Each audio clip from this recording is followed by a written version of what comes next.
Durante esse período de pandemia do coronavírus, muitos riscos estão sendo materializados para as empresas, como o risco legal trabalhista, risco cibernético, decorrentes aí do teletrabalho, riscos cibernéticos decorrentes também do aumento de ataques cibernéticos que as empresas estão sofrendo.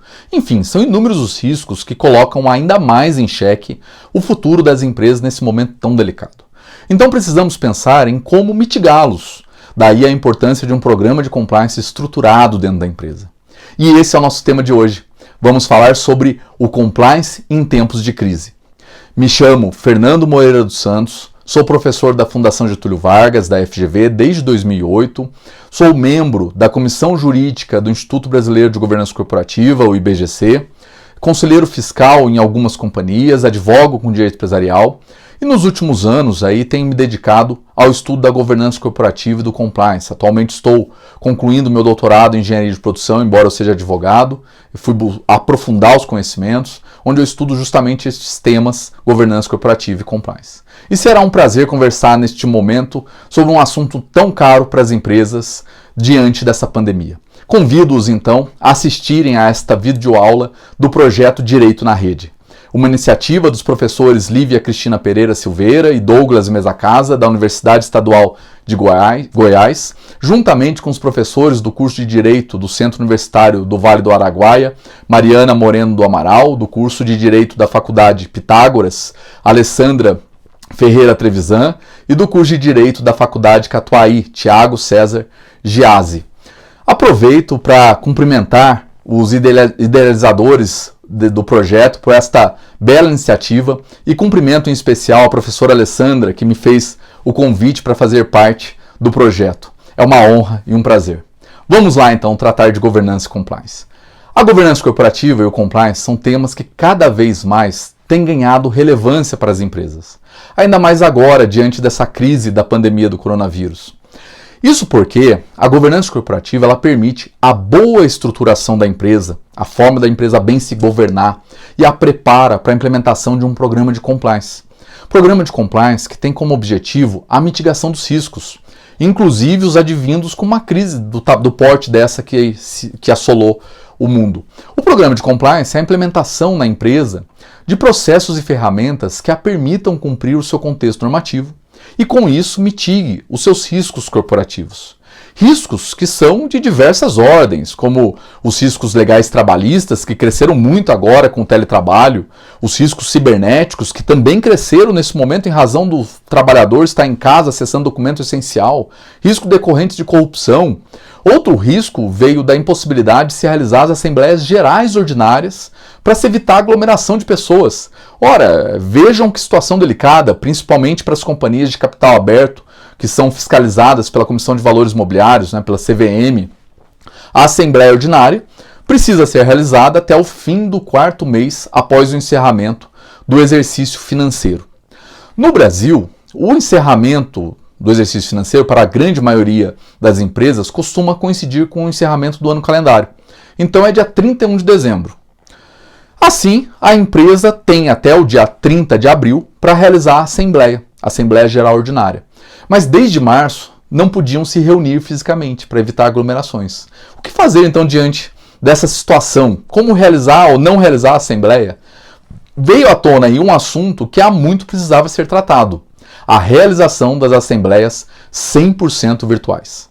Mas isso trouxe risco porque as companhias precisaram buscar ferramentas de tecnologia de informação que lhes desse aí todo o suporte, como o Zoom, Google Meeting, diversas ferramentas que poderiam ser usadas. Além disso, começaram a trabalhar formas também para se garantir que o não sócio não participaria, já que a assembleia é restrita aos sócios, aos acionistas. Houve uma preocupação enorme com a presença de não sócio. Por exemplo, o acionista não liga a câmera e assiste a assembleia com um grupo de pessoas não sócias, não acionistas. Ocorre que os problemas que foram sendo colocados em relação à assembleia virtual não eram propriamente problemas legais, mas sim técnicos. Isso porque, legalmente, o acionista é responsável perante a empresa por sua posição, e do mesmo modo que pode causar dano pelo acesso virtual, também poderia causar em assembleias presenciais, por exemplo, transmitindo a assembleia por videochamada. Vai na assembleia presencial e liga o celular. Então o problema seria solucionado, como de fato acabou acontecendo, por meio de comunicados, disclaimers aos acionistas lembrando das suas responsabilidades. Isso é um mecanismo, uma ferramenta de conformidade normativa, de programa de compliance. Mas a própria empresa Zoom também enfrentou riscos. Vimos que inicialmente tiveram problemas com ataques cibernéticos e precisaram deslocar suas equipes para tratar de segurança de dados.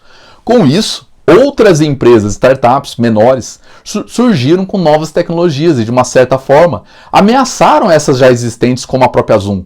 Com isso, a gente vê aí que quanto mais a empresa estudar os riscos que lhes são colocados, identificando, mensurando, avaliando estes riscos, realizando o que conhecemos pela expressão em inglês Risk Assessment, mais ela terá condições de estabelecer um plano de ação para mitigar estes riscos. Enfim, os riscos que precisam ser trabalhados para que a empresa possa melhor desenvolver as suas atividades são os importantes para o desenvolvimento do seu core business. E o programa de compliance trata de como implementar processos para mitigá-los.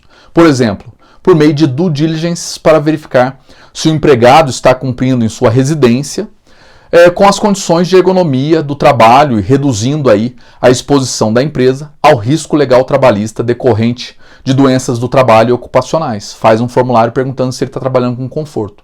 Claro, quando falamos de governança corporativa e de compliance, um princípio basilar é a proporcionalidade.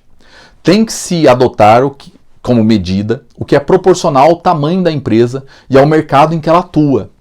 Não podemos pensar em muitas ferramentas que não condizem com o tamanho da empresa. Se ela for gastar mais do que os concorrentes com governança e compliance, ela deve buscar um diferencial competitivo, como o fato de passar maior credibilidade para os seus clientes e conseguir maior recurso nesse período.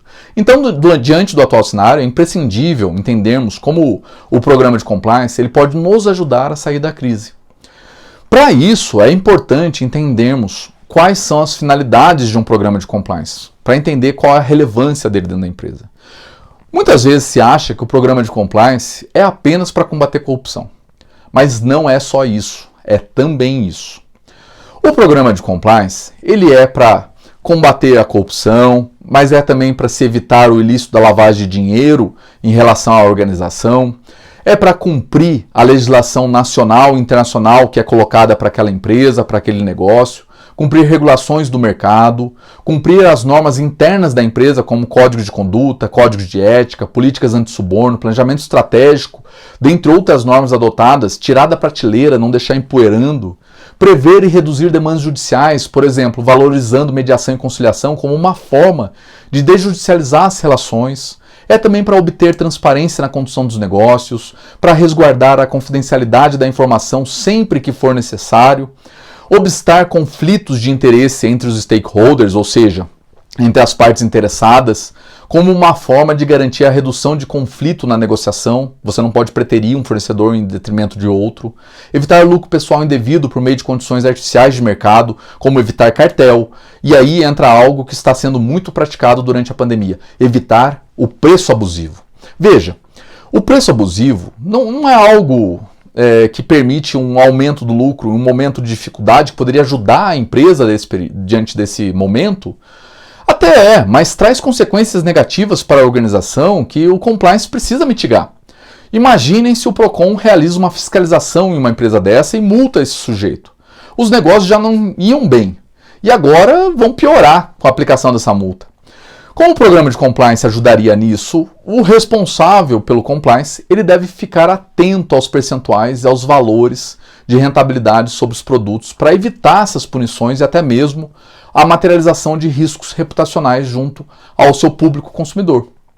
Bom, e seguindo aqui, outra finalidade, evitar a manipulação da utilização de informação privilegiada, como ocorreu no caso lá da JF, às vésperas da divulgação da gravação do ex-presidente Temer, né, fizeram uma jogada aí de informação privilegiada.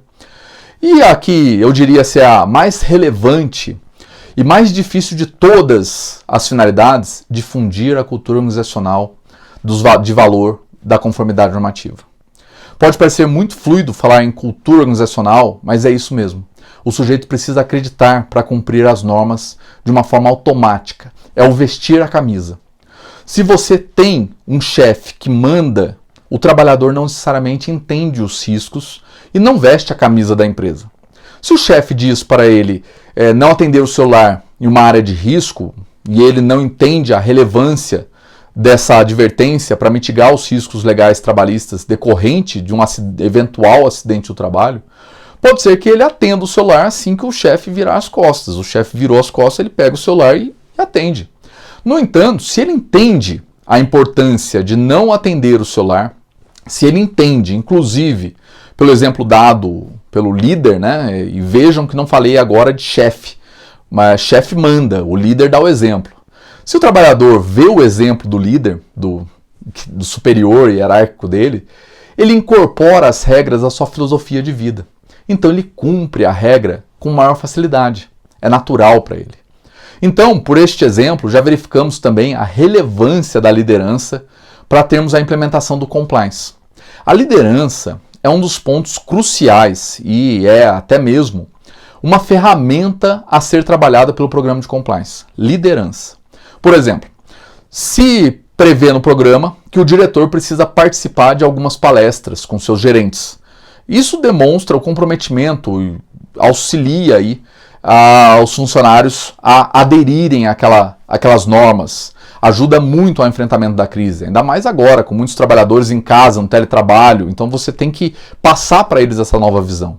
Algo importante que precisamos destacar, vejam que eu vou falando em diversas ferramentas, em processos, em medidas a serem adotadas, mas o programa de compliance, ele significa estruturar tudo isso. Uma empresa ela pode ter diversas medidas, mas se não estrutura, ela não tem um programa de compliance. Imagine se um diretor de RH ele faz toda a mitigação do risco trabalhista decorrente do teletrabalho, né, de uma forma adequada, em razão da sua experiência, adota os formulários para verificação das condições de trabalho, faz lá os due diligence, né, perguntando para os funcionários se eles estão trabalhando com ergonomia, com segurança do trabalho. Mas esses formulários, que são uma ferramenta do programa de compliance, conhecida como due diligence, né, não estão previstos nos manuais da empresa. Ele faz por experiência própria. Se esse diretor ficar doente ou se afastar por qualquer razão da empresa, quem entrar no seu lugar não necessariamente vai saber o que fazer. Vejam aí o perigo. Então a gente tem que ter aí o programa de compliance estruturando tudo isso. Representa justamente a estruturação dos processos para o tratamento dos riscos. Dá uma objetividade na aplicação das soluções diante da crise e de seus riscos. É importante que o processo decisório da empresa ele não seja fragmentado, ou seja, que as decisões sejam tomadas isoladamente, cada diretor faz o que bem entende. É preciso ter uma análise do risco e de toda a organização, todos os riscos importantes para a organização. Não pode ser um achismo. Se for achismo diante da crise, não se dá a resposta em um tempo hábil. Tem que ser aí um processo decisório que tenha passado pelo nível holístico, saído do fragmentado, ou seja, no holístico identificação dos riscos e que caminhe para o processo decisório integrado, o qual considera todas as interfaces da empresa. Nisso, o responsável pelo compliance da empresa vai ajudar muito, integrando as áreas para analisar como enfrentar os riscos, o que é essencial em um momento como esse. Um exemplo em que vemos como um processo integrado bem definido e adotado pode ser útil diante da Lei Geral de Proteção de Dados, da LGPD, que logo entrará em vigor. A data ainda está sendo fruto aí de muita discussão, embora tudo indique que entrará em vigor em março de 2021 e suas sanções em agosto de 2021. Mas a LGPD ela exige que a empresa seja transparente em caso de invasão de dados. Ora, se a empresa não tem processos para mitigação de riscos cibernéticos, ela nem conhecerá a tempo da invasão e muito menos conseguirá tomar as decisões necessárias em tempo hábil, por exemplo, de ser transparente. Um bom exemplo de empresa que demonstrou como uma governança corporativa estruturada, um compliance bem implementado pode ser benéfico nessa situação de invasão de dados foi a Stone, que opera maquininhas de cartão de crédito. A Stone, às vésperas de seu IPO, da abertura de capital na Bolsa de Valores norte-americana, ela teve que lidar com um vazamento de dados. Disseram que ela teria sido hackeada. Rapidamente, a Stone fez um comunicado de fato relevante, em cerca de um dia, e acalmou o mercado, contou exatamente o que tinha acontecido para o mercado. Apurou, investigou e foi transparente. Ela fez o IPO e suas ações já valorizaram no primeiro dia de negociação em mais de 30%. Passou confiabilidade para o mercado. Imaginemos que a Stone tivesse o código-fonte totalmente hackeado. Vou criar uma situação. Ninguém investiria nessa empresa, porque ela iria quebrar. O silêncio da Stone poderia gerar um prejuízo enorme para os investidores. Por isso se deseja a transparência dessas empresas como um mecanismo de proteção dos investidores e de todos que têm um relacionamento com a empresa. Quanto mais transparente a empresa e com mais prestação de contas, com maior prestação de contas, mais o mercado confiará nessa empresa. Então, agora em um momento de crise, vocês investiriam em uma empresa que nada conta sobre suas operações e que não tem processo para se proteger diante dos riscos? Ou investiriam em uma empresa que demonstra que acompanha e mitiga os seus riscos, inclusive analisando o seu apetite a risco, de modo a enfrentá-los sempre que verificar uma boa oportunidade de negócio, verifica qual o risco que ela quer assumir e qual ela não quer? Claro que preferiríamos uma empresa que bem trabalhe os seus riscos. Por isso, nesse momento, é essencial falarmos em governança corporativa e compliance. Porque com governança e compliance, as empresas têm mecanismos para enfrentar os riscos que lhes são colocados e possuem um valor maior no mercado, facilitando aí a tomada de crédito. Um exemplo bem simples aqui. Os restaurantes estão em diversos lugares fazendo promoções para adiantar vendas de refeições. Você compra agora por metade do preço e usa quando os restaurantes voltarem a funcionar. Se um restaurante possui uma gestão confiável de seus processos, seriedade no enfrentamento dos seus riscos, boa gestão, é muito fácil de conseguir vender essas promoções e de se financiar aí durante essa crise. Mas se o restaurante não trabalha a sua seriedade junto aos seus consumidores, junto aos seus investidores, mitigando aí o seu risco reputacional, dificilmente conseguirá captar recursos dessa forma. Ele terá que socorrer a empréstimos bancários com juros altos, o que pode até inviabilizar suas operações. Ninguém vai confiar nesse restaurante. Assim como os restaurantes enfrentam seus riscos, empresas que contratam com o poder público também estão enfrentando muitos riscos, em especial os decorrentes das flexibilizações das licitações. E os riscos são ainda maiores no cenário de combate aos atos praticados contra a administração pública nacional e estrangeira, que ganhou ainda mais relevância com a promulgação da Lei Anticorrupção, a Lei 12.846, de 1º de agosto de 2013, que trouxe a objetivação da responsabilidade das empresas nas esferas administrativa e civil. Ou seja, agora, com a objetivação, basta que a empresa tenha ligação com o ilícito cometido contra a administração pública para que possa ser responsabilizada, independentemente de análise de culpa. Com isso, acabou-se por exigir das empresas que elas façam a prova da quebra da ligação das suas condutas com o dano. E para quebrar esta ligação, este nexo de causalidade entre conduta e o dano, elas devem demonstrar que não coadunam com a conduta que foi praticada, a conduta ilícita ali praticada pelo infrator. Para isso, ganha relevância o programa de integridade, que é o programa de compliance da Lei Anticorrupção, regulamentado lá no Decreto 8.420, artigos 41 e 42. Ou seja, para se evitar que se envolva em práticas ilícitas decorrentes das flexibilizações e licitações, é importante que ela tenha um programa de compliance. E diante dessa situação, ouvimos as frases: mas se eu não me envolver naquele ilícito, eu não ganho negócio. E se eu não atuar com jeitinho, eu não consigo. Então eu preciso entrar nas regras do jogo. Cuidado com essa visão. Se ganha agora e depois os prejuízos são muito maiores, as indenizações, o Ministério Público, as investigações. O jeitinho como forma de transformar o sim em não e o não em sim é muito perigoso para as empresas, porque passa para o mercado a ideia de que a empresa faz o que quer, que ela tem um processo decisório fragmentado, um processo decisório incerto, além dos riscos que ela vai assumir por tomar aquela posição ilícita. Quem confia em uma empresa dessa forma? Ninguém confia, ninguém vai querer investir, comprar, contratar com uma empresa dessa. Vejam como um programa de compliance ele pode ajudar a sair da crise, passando essa credibilidade e mitigando os riscos legais. E se sua empresa não tem um programa de compliance, está vivenciando agora durante esse momento a crise, é hora de começar a planejar. Inclusive, por exemplo, para se definir quais são as estratégias de retorno dos seus trabalhadores. Agora a lógica de trabalho vai ser diferente, distanciamento social, uso de equipamentos de proteção individual, EPIs específicos, máscara.